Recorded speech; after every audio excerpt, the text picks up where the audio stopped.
Welcome to Mac 2311 for engineers. This is exam 2, problem number 7. This problem is a related rates problem in that they go ahead and they give you the following scenario. You're flying a kite that is approximately 80 feet up in the air. L represents the length of string that you've let out, and X is the horizontal distance away from the kite. They tell you that you've let out 100 feet of string and you're letting out at a rate of 3 feet per second. They want to know that if a wind picks up and pushes this strictly horizontally, it doesn't change vertically at all, what is the speed of that rate of change horizontally? So what is dx dt? Because x is representing the horizontal distance. If we were to represent this by y, say, for the vertical, dy dt would be equal to 0, because we need to realize that this isn't changing at all vertically.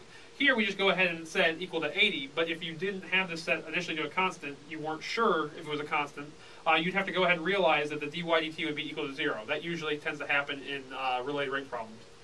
So regardless, what we can do is we need to go ahead and relate the x's and the y, or the x's and the l's together, because we have this information and we're looking for this information.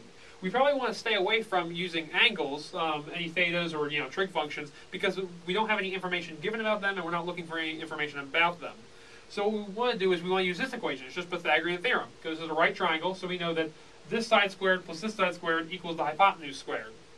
So given this equation, we should be able to derive that and reach a true statement. And we're deriving with respect to t, because it's a related rates problem, so we'll be able to just plug in the numbers and get our answer. So let's go ahead and derive and figure out what gets us.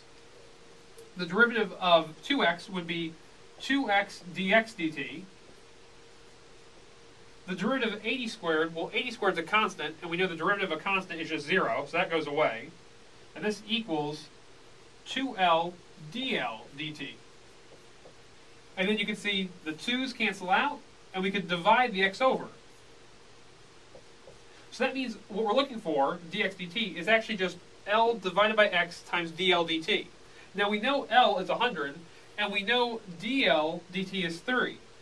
But we need to figure out what x is to go ahead and tell us what dx dt is. So how do we find x? Well, we know that we can just use Pythagorean theorem. Because if this is the moment when L is equal to 100, we have 180, so x would have to be 60. So you can just go ahead and plug the numbers in, and you find out that x is equal to 60. So we'll write that fact down. X is 60. So now we can just go ahead and feed everything into this. So that gives us 100 over 60 times 3. And then you can see a 0 and a 0 cancels out. 10 divided by 6 is 5 over 3. Then this 3 cancels out with that 3, and then you just are left with a 5. 5 is your final answer.